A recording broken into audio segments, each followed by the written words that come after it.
Yeah, it was a great feeling making a run, coming back, and making Bruce Pearl call a timeout. We knew it was in that game, and we knew we could win that game. It was just a wonderful feeling to be in that moment. Anything else? Staying on the right, second row. Gary Grace for the Associated Press. I guess if you could talk about the difference between the two halves, how you all were able to challenge them in the first half, and just what did they kind of do in the second half to kind of pull away? I mean, was it a matter of adjustment, or was there a point where you could just see things kind of shifting? I think it started at the end of that first half. I mean, we was down 1 with about a minute 30 left, and we ended up being down 10 at halftime. So we didn't really need that run from them to go into halftime, but it was our energy. Our energy in the second half, they brought it a little bit more than us. Anything else for the student athletes? One more. Yeah, this is for Mar. I guess you've had quite a week. I mean, you got the team here, hit the buzzer beater. Didn't last past the first weekend, but what can you talk about in terms of making a shot like that? How you'll remember it? And I guess your girlfriend made one the night after to take her team in the tournament. What are your reflections on that? Well, it's a great feeling, for real. I couldn't have done it without these guys beside me, and just like we need to win that game, and we won the game. It was an excellent feeling, and for her to be able to win her game as well, it was tough. Like I wasn't expecting it. I'm proud of them, proud of us, and it's just a great feeling. Great. Thanks so much for your time.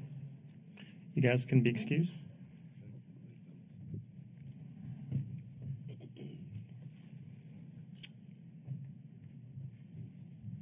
And we'll go ahead and take questions for Coach. Back row on the right. Ryan Hennessy, NBC 13 in Birmingham. Just for the whole state in general, it just seems like every year it gets better and better in basketball. I know it's tough to reflect right after a game, but what you guys have done is really special. What does that mean to you and your program? You're right, man. It's so special. Again, it is so hard for an HBCU team to get to 20 wins because you just have to fight that, you have to fight, man, into that non-conference schedule. And then when you get to league play, the SWAC is a really good basketball league. And so you're every night, every Saturday, every Monday, you are fighting to try to figure out, how you can stack up some wins, because most of us going into league play, we have a losing record. And so we have to try to find a way to fight and get your team to play extremely hard. And we were able to do that. We got hot before tonight's game, of this afternoon's game. We had won 10 of our last 11 games. So we all talked about doing that first part of February, but let's get hot. And we were able to do it. But it means a lot for the state of Alabama. It means a lot for Montgomery. And then, of course, it means a lot for Alabama State University. Back row on the left. Coach, you heard me ask your son this, but I want to ask you, coaching your son for this long and now being able to see him go out as a senior in this way, what does that mean to you? Oh, man, it is unbelievable. He has had a great career. He is that guy that fell right into that he's only getting 4 years. Y'all look around the country, there's so many guys that's played 6 years. With the COVID stuff, he missed all that. He didn't start at a junior college or a non-D1. So he only played 4 years. And for him to have over 1,600 points, over 700 rebounds, over 300 assists in exactly 4 years, it just says what kind of player he has been for his college career. And I'm just a proud dad. On the right, fourth row. Yeah, Tony, Ben Maybe with ESPN. I was just curious. Bruce Pearl talked a lot yesterday about the resources, the investment that these SEC teams have put in. We're seeing that gap kind of grow between the big power schools and then maybe some of the non-power four schools. Yeah.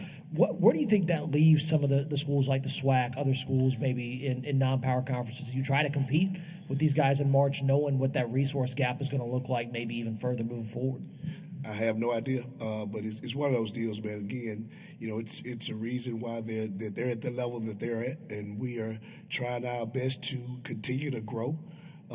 It's ways that we're going to be able to, I think, help in NIL and those type of things. But we're of course we're not close to what they're able to do.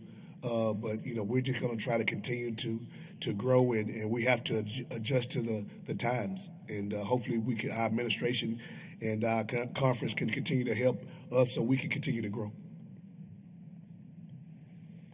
Anything else? Coach, we appreciate your time. Thanks so much. Thank you. Thanks for everything this week. Thank you, man. Great. Have a safe trip back. All right. Let me take those with me.